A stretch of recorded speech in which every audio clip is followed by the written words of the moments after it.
gudoomiyaha golaha deegaanka ahna duqa degmada Laascaanood Mudane Cabdicasiis Xuseen Tarwale ayaa maanta amar dul dhigay gaadiidka bajaajta loo yaqaan iyo ka kala goosha gudaha magaalada Laascaanood gaadiidkaas oo isticmaalaan dadweynaha ku dhaqan magaalada Laascaanood ee xarunta gobolka Sool wuxuuna sheegay in goobaha loo asteeyay istaamada ay gaadiidkaas ay ka baxayaan ay istaanka Talasom ay ka baxayaan gaadiidka aada bisha cas iyo manhal iyo aaga egas control ee bariga magaalada Laascaanood istaanka labaad oo dabaqa Rabadaan waxayna ka baxayaan gaadiidkaasi aada iyo dhakhtarka weyn iyo waliba xaafadda shacabka istaanka saddexaad ee aaga Cakaara waxa ka baxaya gaadiidka aada iyo Tuulo Toocil iyo daaraha Mareykanka ee koonfurta magaalada Laascaanood istaanka Wadacda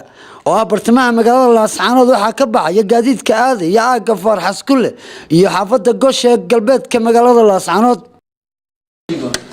oo dib lagu soo celinayo bilicda magaalada Laascaanood waxa halka ka muuqda in la sameeyay afar istaan oo ay ka bixi doonaan gaadiidka bajaaj leedo ay ka bixi doonaan saddex dilida istaamadaasi waa afar istaan oo cusub tig ama ninba soo yaqaano ama saddex dilay shuruucdaasi way soconaysaa hadii la haymo dadweynaha magaalada Laascaanood waxaan u sheegaynaa wala socdaan gaadiidka bajaajta waxaan u sheegaynaa inay yarasa wala socdaan waayo de magaalada bilic lahayni magaalo ma aha waxa kale oo qodobada kamid ah laamiga lambar 1 ka faris magaalaha wax bajaaja 7 bisha laga bilaabo inaanay mari karin iyadoo diyaarsan yihiin wadooyinkii kale ee lambar 2 ahaa oo diyaarsan maanta oo laamiga lana mari karo marka dadweynaha iyo mulkiilayaasha bajaajta iyo dadweynaha waxaan leeyahay darawaliintaba inay u dhaganuglaadaan sharcigaas wuxuu dhaqan galayaa maalinta sabtida hadii ilaahay nagu simo ee baadu nagu simo sabti u dhaqan galayaa marka sidaas waxaan u sheegayaa dadweynuhu saa wala socdaan una hoggaansamaan awaamirta dowladda hoose ee bilicda magaalada Laascaanood lagu soo celinayo waxaan rajaynaynaa dhamaantiin inaad nagala qayb qaadan doontaan cidii amarka ka dhagaadayta talaabo adag baa laga qaadaya hadii la haymo oo ganaax iyo xarig bale marka waxaan u maleynayaa bulshadu soo dhaweyn doonto su'aalaha u badan ee magaalada Laascaanood lagu weydiiyo wax kamid ah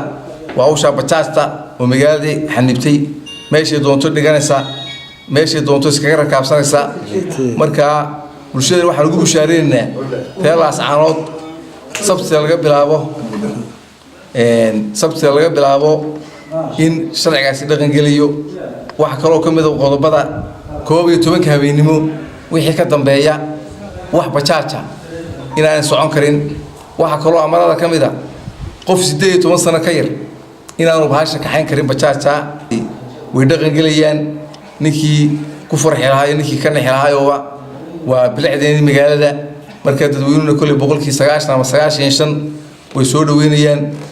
waa magaalada Laascaanood dadkeeda waa dad dhignugul horumarkana ka shaqeeya waa Barkhad Cumar Axmed warbaahinta dawladda Jamhuuriyadda Soomaaliland Laascaanood